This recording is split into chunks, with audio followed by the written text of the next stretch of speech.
Explain for us how this group has been able to make so much money.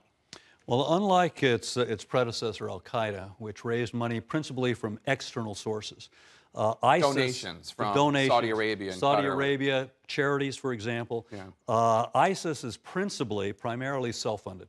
And the largest stream of funding coming to ISIS is through the illicit sale of oil in territories in Iraq and Syria that contain oil wells and oil refineries that ISIS controls.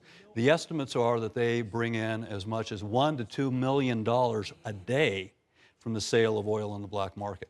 And what are their other sources of funding? In addition, they have raised as much as $20 million from ransom hostage payments. They also raise money from extortionate payments and taxes that they impose on the people in the territories that they control, the businesses in the territories they control, and then finally on the sale of ancient artifacts that have been stolen from Iraq and Syria.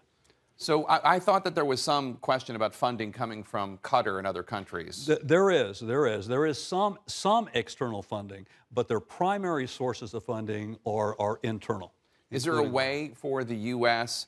to stop these funding sources? I know the U.S., the coalition has tried to target some of these portable oil and gas refineries.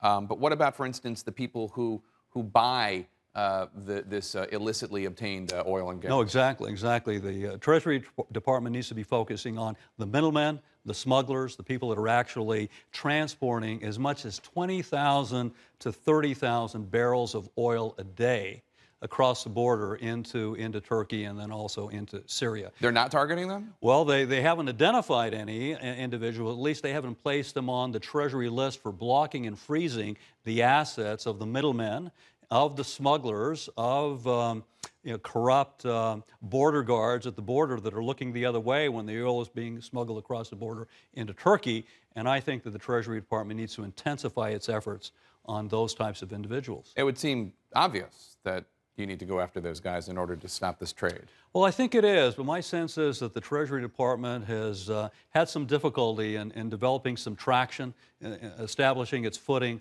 and focusing and identifying those individuals. What do you make of this ISIS plan to create its own currency? Is that something that could really actually happen? Well, it's hard to say. I mean, right now the estimates are that they have as much as $1 million to $2 billion in reserve. I mean, this is the wealthiest terrorist organization that the world has ever known.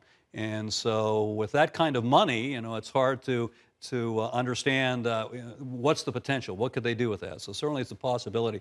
But I think the difficulty, of course, with that kind of money is you can't just put that money in shoe boxes and place it under your mattress. It has to enter into the financial system at some point in time. So I think the Treasury needs to be focusing on banks in Qatar, for example, and in Kuwait that may be the recipients and handling money for ISIS.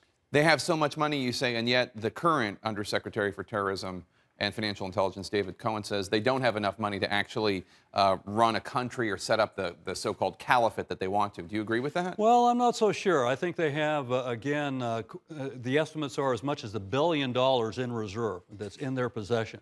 And so certainly some of that money has to go back into humanitarian activities for the people and the populations that they control. But they certainly have ample funds to finance their terrorist operations, to kill innocent civilians, to orchestrate and plan and implement terrorist attacks. So they shouldn't be taken lightly.